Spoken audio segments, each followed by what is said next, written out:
There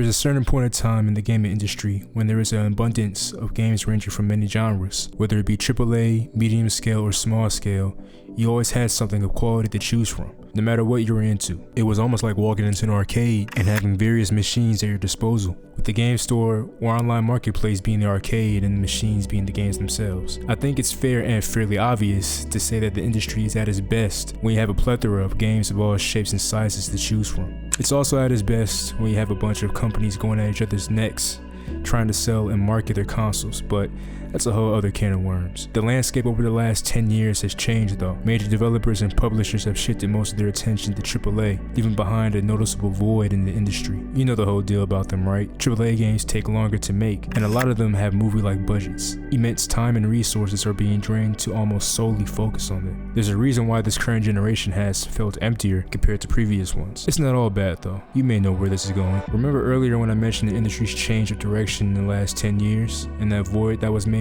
Within that time, something has gained steam as well as filling that previously mentioned void.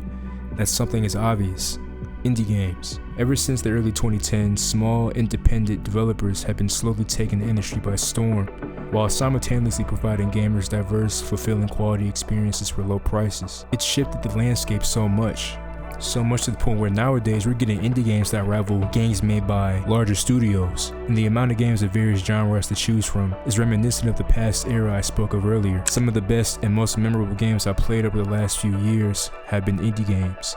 They provided that spark of loading up a truly unique experience or a bold new take on an older established classic. Within the past couple of years, there's been a trend in the indie scene. A lot of indie devs, or shoot-really devs in general, have been dropping PS1 6th generation inspired titles. Whether it be mechanically, graphically, or a combination of both, these games provide gamers a little deep dive in a way to an era that's cherished by many.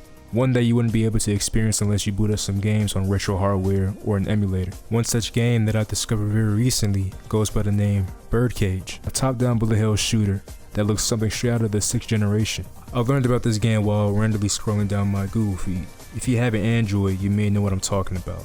You know, swipe right, you're at the screen where you scroll down to look at a bunch of articles that revolve around, your various interests. But anyways, I came across Birdcage by opening one of those articles. The article described the game along the lines of a PS1 inspired top-down shooter with some subtle Metal Gear Solid DNA. Aside from the actual screenshots with the game, that description was more than enough to get my ass to put this game on my radar. I love the Metal Gear franchise, so it seemed like an obvious instant purchase to me. And plus, I'd be able to get more experience with playing a bullet hell, which leads me to say that my experience with the genre and top-down shooters in general is very limited. I mean, unless you want to count Nier Automata, I mean, that counts, right? But besides that, I've never touched games like Toho or Ikaruga. I will be taking the true dive into a genre I've only ever understood from the outside looking in. Now let me just get this out of the way. This game rocks. I love everything about it and what it stands for. Here's where I gotta get the devs immense praise. They really nailed something here. Polygon Bird is the studio behind this one. To my knowledge, Birdcage is their first and only release, and man does it leave one hell of a first impression. Immediately upon booting up the game for the first time, I was drawn in by the game's presentation. It really looks like something you would see on the PS1 or Dreamcast, and I will 100% mean that as a compliment. The menu off rip showcases that MGS inspiration. Even those radio calls that pop up in the story are an obvious reference.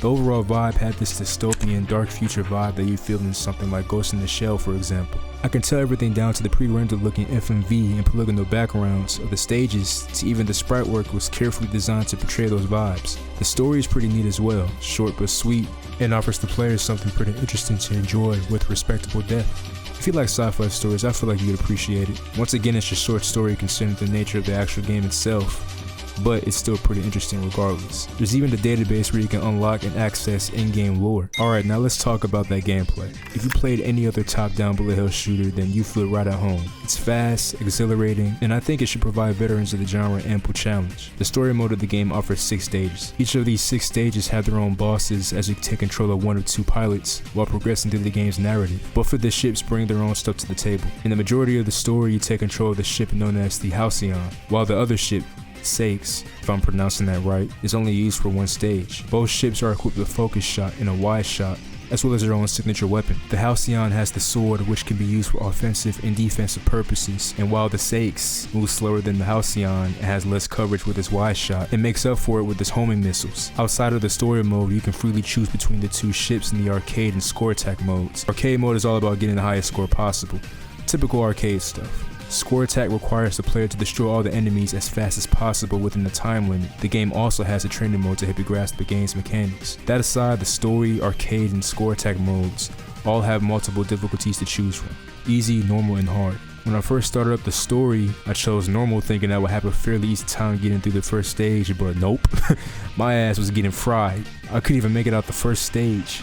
I shamefully went back and selected easy mode. I mean, it made sense since I really wasn't truly acquainted with the genre. I was able to make it out of the first stage thanks to change of the difficulty, but easy mode still offered a decent challenge at many points, even with the added shield exclusive to that difficulty. I would then complete the story mode and attempt the other modes in the higher difficulties, and found that I was more adjusted to the normal difficulty than before thanks to getting my reps in. At this point, I've begun to truly understand the appeal of the genre. It's similar to how someone would enjoy something like Super Hexagon or Geometry Dash, except that in addition to having to problem solve while dodging and reacting to a bunch of stuff, you also have the ability to gun shit down. Honestly, this game is the perfect package if you ask me. Top tier art direction, a nice soundtrack, challenging and addicting gameplay, and a short and sweet story, all while only being a modest $14 and receiving updates from the devs that fixes bugs and adds tweaks to the game. The devs are also working on a game called Eco Breaker, which is an RPG inspired by the JRPGs of the 90s. It has mechs too, and if you know me, I love that shit, bro. Considering how good Birdcage is, I have no doubt that Polygon Bird's next game will be just as good. Two different genres, I know, but these guys have shown that they have immense talent and attention to detail.